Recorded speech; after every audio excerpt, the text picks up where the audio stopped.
Let's talk straight away about your last tour and your new special. Yeah. Coming out, is it on Netflix? No, it'll be on Sky here. Okay. On the 1st of December, I think. Okay. I've got that right. Okay. So it comes out differently everywhere, in a different time everywhere else, but I think it's the 1st of December. Listen, you get Hecklers Welcome. Hecklers Welcome is cool. And it's interesting. I think the last couple of times I've talked to you, you've sort of been a bit disparaging, a bit kind of lost in terms of where you're going with stand-up and not being. I think I'm going to be nice to you. I think you're. This is the only time it's going to happen. No, I'm not letting my guard down. I'm waiting to see what this is. I think you're the consistently best stand-up in the United Kingdom. Thank you. That's very kind of you. There's some very good stand-ups in the United Kingdom as well. I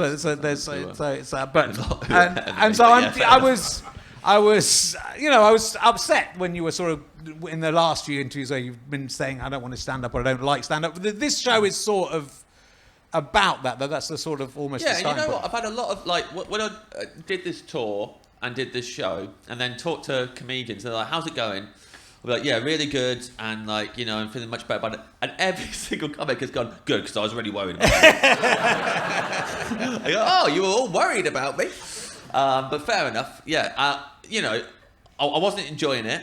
I was annoyed at myself for not enjoying it. So there wasn't on stage. I would blame everyone else in the room for me not enjoying it. Which, by the way, I just want to make clear to anyone who's ever been to see me do a show and I've been on stage telling you it's your fault I'm not enjoying it. I do realise when I've come off stage that that's not the way round the contract is meant to work. I do know that off stage, but when I'm on stage, I'm like, I'm not enjoying this, I don't feel good.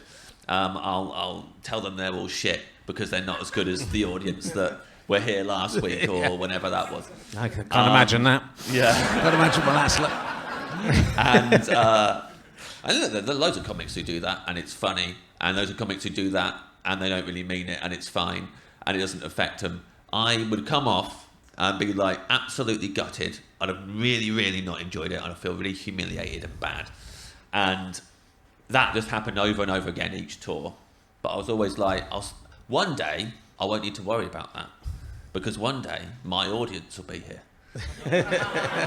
I'll get my audience. I'll get the audience who really like my comedy and they all come for the right reasons, and I'll have brilliant gigs all the time and I won't ever have to worry about how lonely it feels on stage.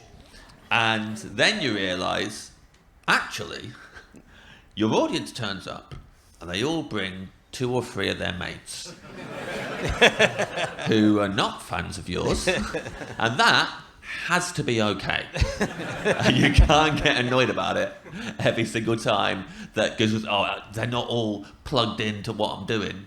It's a very petulant thing. So on this tour, I was like, that's the thing I've got to address and get better at. Yeah, and I think that's what's, there's a lot of things that are really great about the show, and that's one of the great things about the show is your, through the process of doing this show, and so basically the rules are that people are allowed to heckle. There's a few rules, but they're basically anything goes. Yeah, they can do what they want. I say no violence, no hate speech, which, what a pity you have to outline that. The previous tours have shown I do. Even when you're going on stage and saying you're an undercover cop, you have to ask them to not be violent towards you. Shout out hate speech. So yeah, I had to say that, but everything else was allowed. Yeah. And I think it's a lovely show because it's more about you than I think previous shows have been about.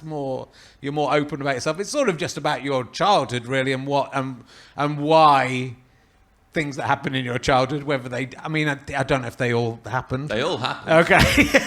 Yeah. You've got a fucked up life. Not even in a sad way. Just no, it's not like you've got a fucked up life. Yeah. Oh, poor Jay. It's a fucked up life of just nonsense. Yeah, it's a whimsically fucked up life. I'm going to point out. So it's you coming to terms, and you talk about your inner child being on the stage and having to, you're having to protect yourself and Yeah. your past, which is kind of an interesting idea. Yeah, it was the big breakthrough of like, you know, realising that when you're going on stage, you're bringing on your younger self. I mean, all of us are bringing our younger selves with us wherever we go, into every single situation. And we don't always protect them, and it's good to like try and be mindful of it, especially when you're going into a fight or flight situation every single night, to go like, maybe I should worry about this little kid who I'm bringing up and putting in front of everyone, and you know, his reasons for being here, which are my reasons for being there as well. So like, yeah, being mindful of that was good. And also my therapist asking me in one therapy session, do you like your job? I was like, this is like my 20th week in a row of complaining about gigs. Cut me off mid-story. Do you like your job?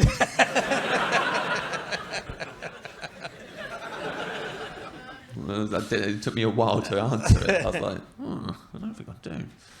But like, yeah, but I wanted to like it. Yeah. Otherwise I would just quit. But like, you know, I worked very hard in it. I love stand-up. I love writing shows. I love figuring out how to be better and to improve. And so, yeah, to kind of going, let's try and fix this. And if we don't, then you can stop. It's fine. You can carry on talking about dinners with your mate. But like, if that's there now, the old safety net. It wasn't there before.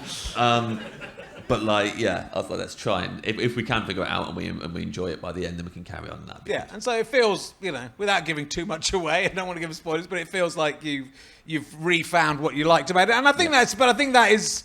It's interesting because it is an odd impetus to want to go on stage, whatever reason you've got. So all of us who do this job have some reason in our childhood that made us, even if it's just I like showing off or it's nice when people laugh at me or whatever. There's a reason for us to want to do this job that most people really wouldn't want to do. Yeah, and I remember when I was an open spot, other open spots doing material about that, getting on stage and saying how all performers were mad. And there's mad reasons why we do it and all this. And I was on the stage going, bullshit. Who's this fucking guy? It's funny, mate. We're having a laugh. I would just always be like, why do they have to like put this thing on us all? Like, if we're on stage, there must be something wrong with us. It used to really annoy me. Yeah. And it's even more annoying to get to this stage and go, I mean, I don't want to give too much away, but give it away. I'll give it all. Should we give it all away? Then people don't have to. You know, it's not a new Marvel film. I mean, but it basically your compunction to perform boils down to a time when you were 5 years old at school, and your grandmother came in to give a. This can't be true. Yeah, to give a. Why would this not be? Why would it not be true? Because it's just too strange. To give a demonstration of a spinning wheel, like spinning wool on a spinning wheel. Yeah. And you getting upset that you weren't allowed to... She didn't pick me. She didn't pick you to come on. She said... Were you at school in, like, you know, the Shetland Islands or something like that? This was during the 1 year of my life where we lived in Banbury, actually. Okay, right. I didn't say that in the special because that would be too unbelievable. But he's always said he's from Kettering. What's this year in Banbury he had? This Banbury year. But it was at Queensway Primary School. Shout out Mrs. Andrews. And my grandmother came in to give a talk about a spinning wheel to us. We all sat on the floor. And this was like a regular thing. We'd have someone in every week. The week before, the lollipop lady had come in to talk to us about like how to become a lollipop lady. Which, when you're 5, you're like, I've got to have a whole other career, then retire, and then be you. Seems very out of reach right now. But fair enough. Tell me what it takes to be a lollipop lady. And I remember in that there was a Q&A at the end of like, who wants to ask the lollipop lady some questions? And I put my hand up. And I said, yes, this isn't a question, but I see you every day on my way to school. And the lollipop lady looked at me like, oh, okay. I'm the local lollipop lady. They didn't bust me in from another county. I see all of you. That's why I'm here. I'm a big deal to you. You're 5. But my grandmother was in the following week and bought a spinning wheel, and her closer was Who Wants to Come Up and Have a Go on the Spinning Wheel, and I thought I'm definitely getting picked for this. Yeah. Because she loves me. Doesn't love these other kids. I've like put in the years with her, and that's a line that I cut from the routine because it never got laughed. Where were you? You need my audience are nice. You need my audience. Fuck's sake. Actually, I might have kept it in. Probably has a murmur in the special. But yeah, she didn't pick me and I burst into tears. Yeah. So she panicked and let me come up and spin wool while I was crying. Yeah. And that's that trauma. I mean, looking at it from your grandma's point of view. Yeah. I mean, she didn't want to show favouritism. Also, presumably, you could have gone on the spinning wheel at any point. Any time I wanted. Saw her every week, couldn't give a fuck about it. All I wanted to do was play the plastic mastermind game that my granddad had. And play Happy Families and cards. Yeah. And then I've been constantly asking when Dad's Army was on. No interest in the spinning wheel whatsoever. Suddenly when it's in school, but I always wanted to be up in front of the class, is what I wanted. And I got my wish, but it wasn't good. It all went wrong. It was not good, yeah. Do you think, because do you think other kids in that class would just remember you as the guy who cried on the spinning wheel? I wonder, I mean, it's quite a specific, it'd be a hard thing to forget, I think. Yeah, I think they might remember it. I mean, I don't know if they remember it was me. Yeah. I was there for 1 year and then I was shipped away, not because of that.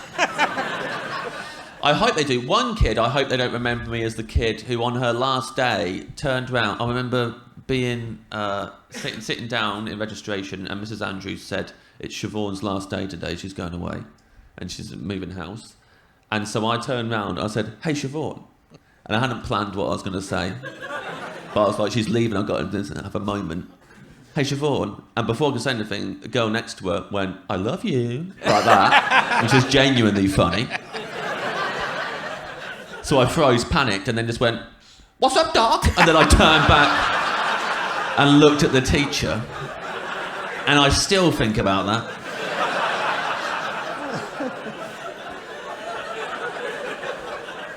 And I hope she remembers me as the kid who cried at the spinning wheel. And not the kid who said, what's up, Doc? And fucking panicked and, didn't know what to do. You do remember I remember I sat next to a girl called Rebecca, I can't remember her second name, and I remember just really, we sat on those plastic chairs, with the little hole in the back, the little plastic chairs, and she pissed herself on one of those chairs, and it made such a really long time, and it made such an, I can still remember the noise it made as this... Just a huge, it didn't it? Just when she pissed it into the chair. It might have a little bit, a little bit, classic saying, but it was she pissed it into the chair. Just the sound of a child's urine, a strong flow of urine going into a plastic chair, probably being echoed. The hole in the back probably echoed the sound. Yeah, probably broadcast it to the rest of the classroom. Speaker. There's probably speaker. It took me a while to understand what was happening. Yeah, I bet. Yeah. Well, I remember at that age, kids pissing and shitting themselves or whatever, and even at that age, I found it so funny that they cried at the same time. I just think because it was the emotion behind it, because they're just accepting that that's it. It's out of control. It's happened, and then just in tears. Yeah. While just all that's taking place. It's very funny to me. He was with that sin cast the first day. I used to shit myself quite a lot at school. I pissed myself during prayers at Cubs.